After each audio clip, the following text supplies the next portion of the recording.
It really bothers me to see people being irresponsible with their money because it's not that hard to do, and yet people end up with debt, they don't have anything saved up, and they just have problems later in life. So here's just some advice to help you avoid having those same problems. The first thing is to have a routine. So like I talked about in my video entitled How to Have a Routine, which I recommend you check out. If healthy habits are muscle memory for you, then you're much more likely to keep them up regularly and consistently than if they were to not be a routine, because in that case, everything is just left up to impulse, and you're much more likely to make decisions that are to your detriment because you're just naturally going to avoid those things that are healthy for you, because those are usually not the most pleasant.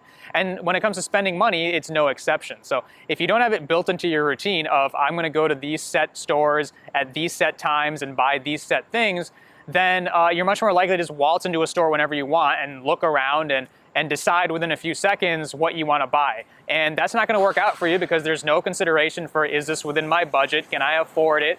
Is it something I really need? What have you? Whereas if you had a routine, then that thought process would look a lot different. And so in my case, for example, I go to the grocery store every Saturday, I buy the same set of groceries, and then I prepare the same 3 meals every single day for the week, so that I'm not eating out every day, which is also unhealthy for me, and I'm saving a lot of money that way. The next 3 things I would categorize as some of the cardinal rules of budgeting. So what is budgeting? Essentially, it's where you're taking into consideration literally everything that you spend money on in any given period of time, whether it's a week or I like to do a month.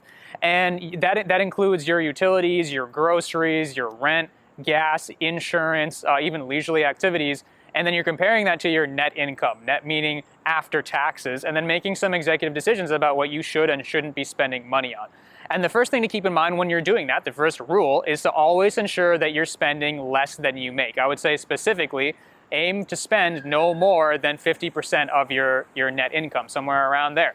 Because a lot of people make the mistake of living above their means, where they are spending more than they make, and to make up for what they can't afford, they're just borrowing money, taking out loans and credit cards, and that's how they end up with so much debt later on. And the other more subtle mistake that some people make is they live at their means. So they spend exactly how much they make every month or so. And the problem with that is you're not saving any money. You're not saving anything up for retirement or for a rainy day. So always ensure that you are living below your means as much as possible. The second cardinal rule is to identify your needs versus your wants. It's a very difficult distinction to make, especially if you're just impulse buying. But the reality is there are some things that you need, such as food, shelter, and clothing. And then there are other things that you don't need. You don't need a massive flat screen TV or a fancy stereo system or a really, really nice car, because all those things are going to do is just spike your emotions temporarily, but then they'll lose their value eventually, and you're just left with the hole that you just cut in your bank account. So if you don't need something and it's just a want and you can't afford it, then definitely don't buy it. But even if you can afford it, still consider taking a pass and seeing if you can save that money instead. And the last rule, which is what I actually talk about in my video on minimalism, is to take into consideration the operating costs of the things that you own. So operating costs meaning costs of upkeep and maintenance and even security in some cases. So if you have a bunch of stuff and you haven't even touched it for years, but you're paying to keep it in a storage locker somewhere, then you're taking a huge loss on that. I'll give you an example from my personal life, something else. I actually used to own a motorcycle, and I talked about that in one of my previous videos.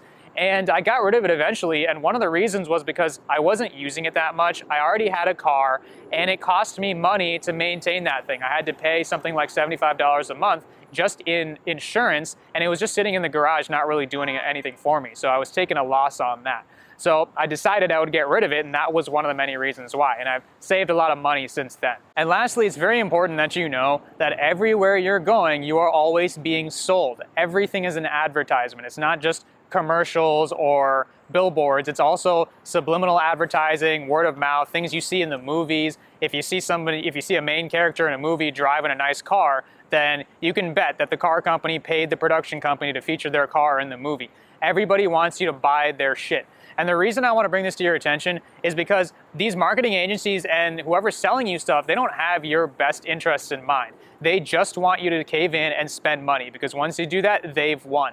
And so you're not going to end up making good decisions if you're not mindful of every time someone's talking to you and it's not somebody that you know very well, odds are they're trying to sell you on something. So if you are aware of that and you feel tempted to spend money on something, just remind yourself, well, hey, wait a second, I could be getting sold right now, and I'm going to give this a second thought. And if you do that, then you are going to make better and more fiscally responsible decisions. So in summary, while money might not be the most important thing in life, it certainly is a very important thing. So take that seriously. Don't overlook it. Let me know if my advice helps, and I'll see you next time.